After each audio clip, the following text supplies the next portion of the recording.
semua sama-sama melihat dengan jelas. Pertama, yaitu terdakwa Ferdy Sambo tidak memakai sarung tangan. Kedua, terkait dengan CCTV yang dijelaskan oleh sarung tangan itu tersebut, Richard Eliezer sampaikan bahwa sarung tangan tersebut adalah di dalam rumah Duren 3, bukan di depan.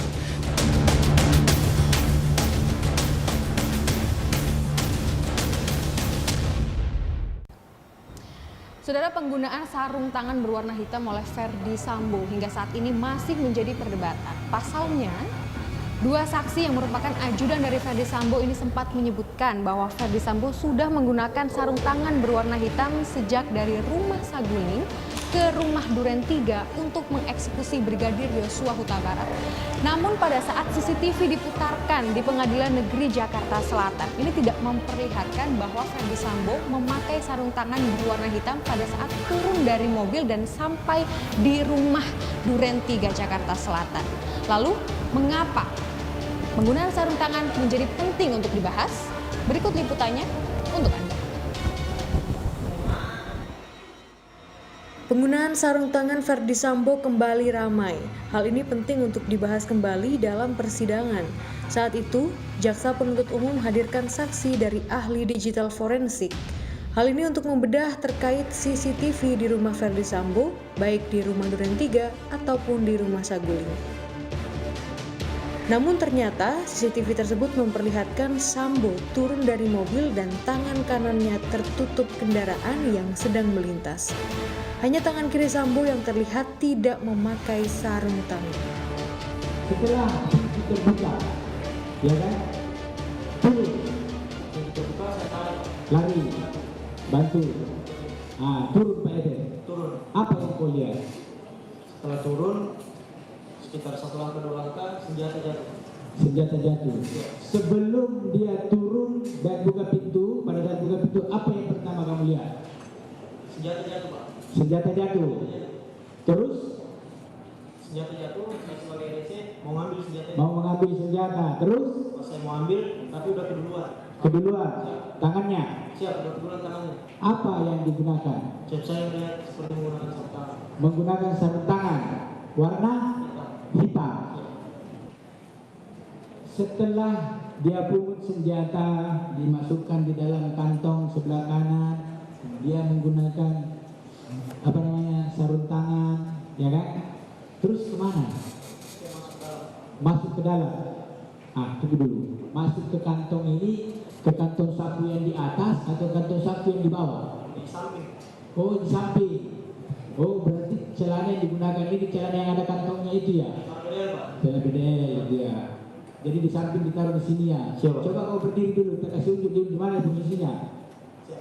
Di mana posisinya itu? Oh, di situ. Sama celananya seperti itu modelnya kan? Modelnya. Sama. Taruh di situ. Samping kanan situ. Oke, duduk. Pak EPS itu melakukan kokang juga dengan 2 tangan. 2 tangan, Pak. Dikokang 2 tangan. Tapi yang pakai sarung tangan cuma 1. Sarung tangan cuma 1. Cuma kanan. Cuma kanan. Warnanya yang Bapak sampaikan? Warna hitam. Jadi tangan kirinya ini sempat menyentuh senjata juga berarti? Sempat menyentuh senjata. Jadi pada saat menembak 2 tangan digunakan? 2 tangan. HS seperti itu juga? HS sama, Pak. Sama? Memakai 2 tangan menembak? 2 tangan juga. Yang satu pakai sarung tangan, yang satu tidak? Yang satu tidak. Menurut pemahaman saudara, ketika dia pakai sarung tangan, untuk apa pakai sarung tangan? Saya tidak tahu, Pak. Sementara hanya memakai 2 tangan juga? Yang pakai sarung tangan kan Pak Efes. Ya. Bapak tanyakan ke Bapak Efes, bukan ke saya. Ya, ini kan Bapak saksi di sini. Pak Efes nggak ada. Makanya Bapak saya tanya. Bapak ini bertanya menurut saya kan? Iya. Ya tanya ke Pak Efes yang pakai sarung tangan. Berdebat soal penggunaan sarung tangan, Eliezer dicecar pertanyaan terkait pemakaian sarung tangan Ferdy Sambo. Menurut Richard Eliezer, Sambo hanya gunakan 1 sarung tangan, yakni di tangan kanan. Richard Eliezer juga katakan bahwa pemutaran CCTV tersebut masih dipilih-pilih alias tidak lengkap.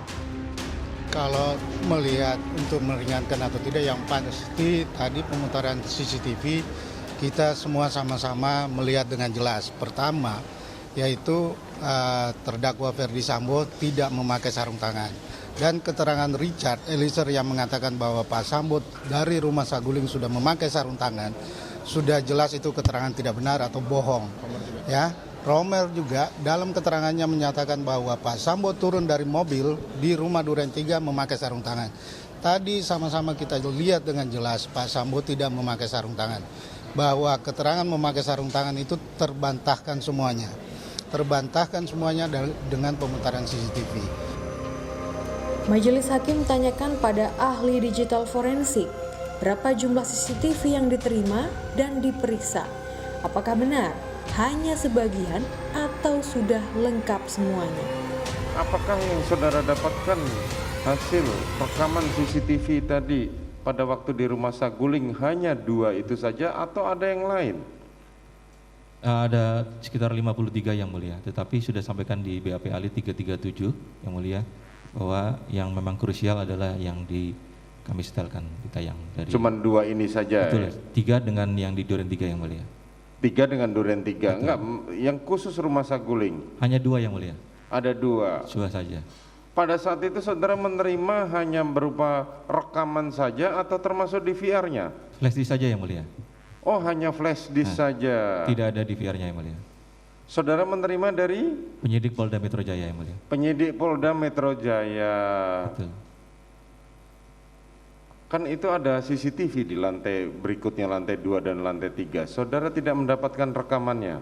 Tidak yang mulia, karena kami di laboratorium forensik semua barang bukti dikirim dari penyidik yang mulia. Ya, penyidik pada saat itu saudara mendapatkan kapan? Untuk rekaman ini yang mulia kami baca kembali.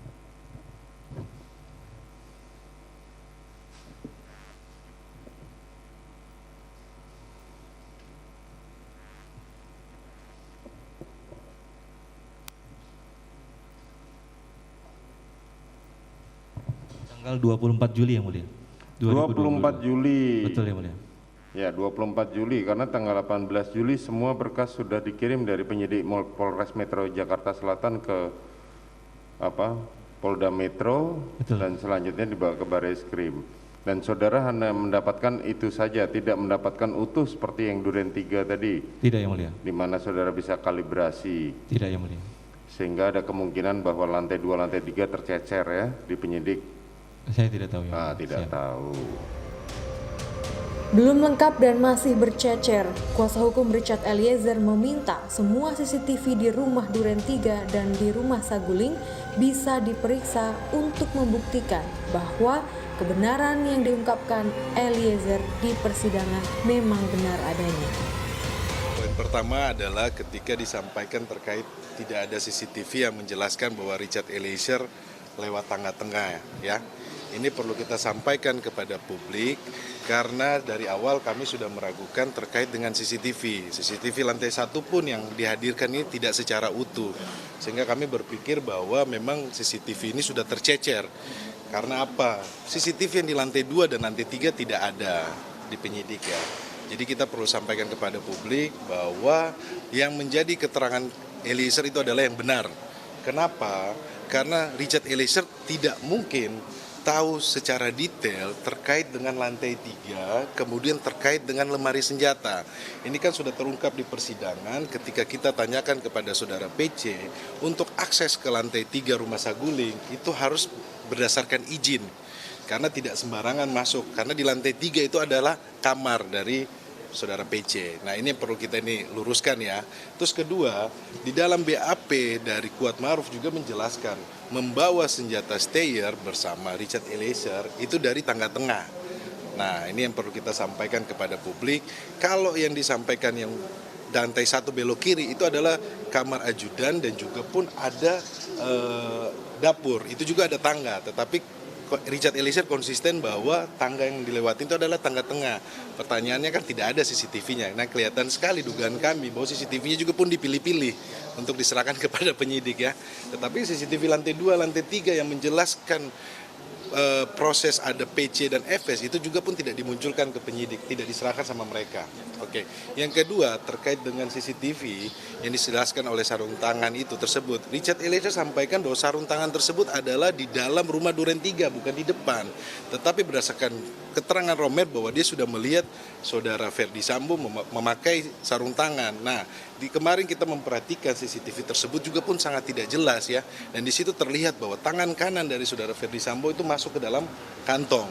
Yang kami menduga bahwa ketika masuk dalam kantong tersebut, sarung tangan juga pun ikut dimasukin ke dalam. Ternyata memang penting untuk dibahas soal sarung tangan yang dikenakan oleh Ferdi Sambo untuk membunuh Brigadir Yosua Huta Barat karena bisa menentukan apakah memang Ferdi Sambo merencanakan pembunuhan kepada Brigadir Yosua dan juga bisa menentukan delik pidananya. Sidang masih panjang, pembuktian masih berjalan. Ujungnya hakim yang akan menentukan. Abel Insani, Yogi Syahrati, Kompas TV, Jakarta.